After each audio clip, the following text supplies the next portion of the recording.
असलामुअलैकुम, welcome to ए अमरात। Recently China का big beast multiple times Pakistan में लैंडिंग कर चुका है, जिसको लेकर काफ़ी ज़्यादा चहमगोइयाँ भी चल रही हैं कि भाई चाइना ऐसी सिचुएशन में जब रिसेंटली टर्किश कार्गो प्लेन्स भी पाकिस्तान आ रहे हैं, उसी पर्टिकुलर टाइमलाइन में चाइना अपने Y-20 भी पाकिस्तान में भेज रहा है और दोनों की डेस्टिनेशंस भी काफ़ी ज़्यादा दिलचस्प हैं। यानी कि टर्किश एयरक्राफ्ट किस जगह पर पाकिस्तान में लैंड कर रहा है वो भी इंटरेस्टिंग है, उस पर हमने कल बात की थी। और चाइनीज़ Y-20 जिस एरिया में या जिस शहर में लैंड कर रहा है वो भी बहुत ज़्यादा इंटरेस्टिंग है। फाइनली कुछ चांसेस हैं कि पाकिस्तान नेवी को एक बड़ा रिलीफ मिल रहा है चाइना की तरफ से, खासतौर पर जब हम स्टैंड ऑफ स्ट्राइक की कैपेबिलिटी की बात करते हैं तो वहाँ पाकिस्तान नेवी कहीं ना कहीं लैग करती है। या आप कह रहे हैं कि ऐसे मिसाइल्स पाकिस्तान नेवी के पास नहीं है जो बियॉन्ड 500 किलोमीटर जाकर स्ट्राइक कर सकें, तो उस चीज़ को लेकर भी यहाँ बात की जा रही है। तो डेवलपमेंट कुछ यूँ है कि चाइना के Y-20 हैवी ट्रांसपोर्ट एयरक्राफ्ट इन्होंने मल्टीपल लैंडिंग्स की हैं कराची में।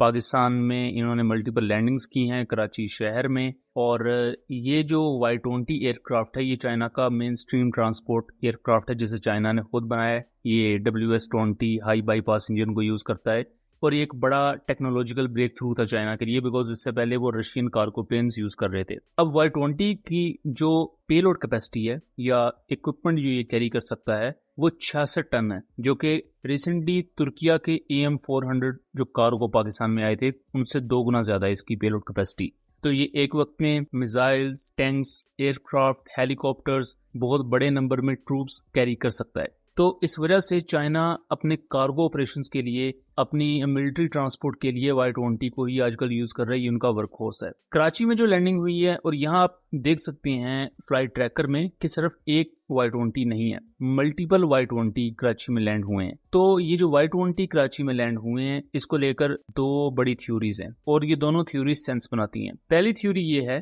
कि हमने पिछले कुछ हफ्ता पहले, कुछ माह पहले पाकिस्तान नेवी और पाकिस्तान कोस्ट गार्ड की तरफ से एक बड़ी अपडेट देखी कि पाकिस्तान कोस्ट गार्ड चाहती है कि उनके पास जो मिसाइल बैटरीज हैं, कोस्टल मिसाइल डिफेंस सिस्टम है, उसकी स्ट्राइकिंग रेंज को फिलहाल जो 280 किलोमीटर 300 किलोमीटर तक है उसको इंक्रीज करके 500 किलोमीटर प्लस किया जाए। बिकॉज पाकिस्तान का इशू ये है कि एक तो पाकिस्तान का समुद्री एरिया कम है, प्लस पाकिस्तान का जो साहली एरिया है वो है 1000 किलोमीटर और इंडिया का जो साहली एरिया है वो पाकिस्तान से तकरीबन 12-13 गुना ज्यादा है।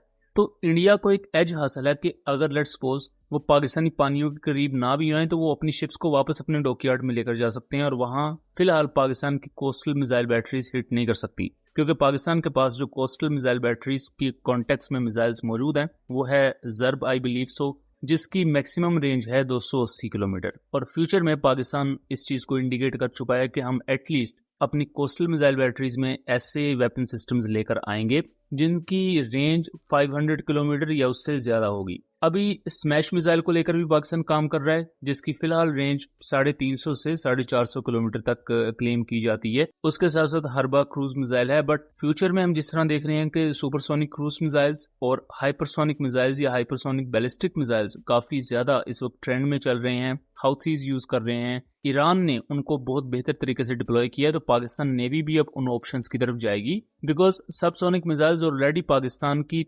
सर्विसेज यूज कर रही हैं और पाकिस्तान इंडिजिनसली उन्हें बना भी रहा है।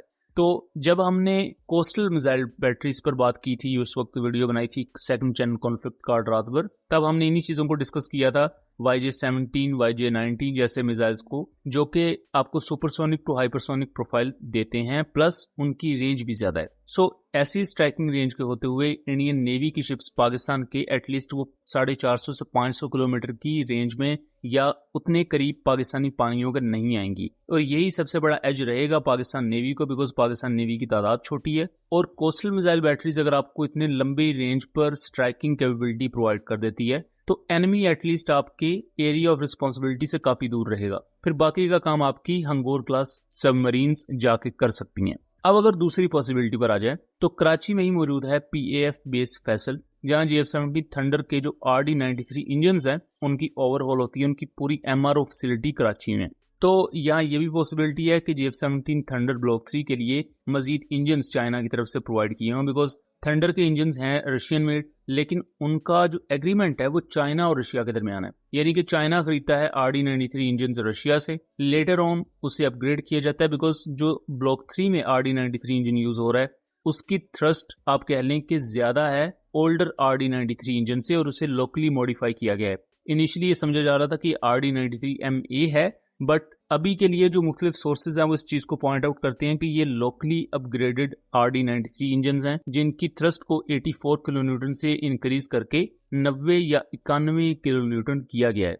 तो चाइना इन मॉडिफाइड इंजन को पाकिस्तान देन फिर पहुंचाता है, ये पाकिस्तान डिलीवर करता है। सो दूसरी पॉसिबिलिटी यहाँ ये भी एग्जिस्ट करती है बिकॉज GF-17 ब्लॉक 3 के ऑर्डर्स भी पाकिस्तान को मिल रहे हैं और इसकी प्रोडक्शन लाइन भी बंद नहीं होगी। यहाँ आपको इंडिया का वो प्रोपेगेंडा भी डिबंक होता हुआ नजर आ जाएगा जिनके नजदीक कि जी GF-17 की तो प्रोडक्शन लाइन बंद हो चुकी है, अगर बंद हो चुकी होती तो भी आज़रबाईजान को हम एयरक्राफ्ट कहाँ से देते। इसके साथ साथ जो दूसरे कंट्रीज भी पाकिस्तान के साथ बातचीत कर रहे हैं, जिनमें इराक है, जिनमें इवन फ्यूचर में नाइजीरिया हो सकता है, सोमालिया की फिलहाल बात चल रही है, कुछ और कंट्रीज हैं अफ्रीकन कंट्रीज खास तौर पर, तो उनको लेकर पाकिस्तान एरोनॉटिकल कॉम्प्लेक्स भी पूरी कोशिश करेगी कि थंडर्स की प्रोडक्शन बंद ना हो और उससे एटलीस्ट इतना रेवेन्यू जनरेट किया जा सके कि फ्यूचर के जो पाकिस्तान एरोनॉटिकल कॉम्प्लेक्स के प्रोजेक्ट्स हैं उन्हें फंड किया जाए। और इसी तरह अगर आप थंडर की प्रोडक्शन लाइन को अलाइव रखेंगे तो जाहिर बात है इंजन्स भी आपको चाहिए होंगे और इंजन्स की डिलीवरीज चाइना इंश्योर करेगा। सो दोस्तों, ये था एक एनालिसिस। उम्मीद करता हूँ चीजें क्लियर रही होंगी। वीडियो पसंद आई हो तो इसे ज्यादा से ज्यादा शेयर कीजिएगा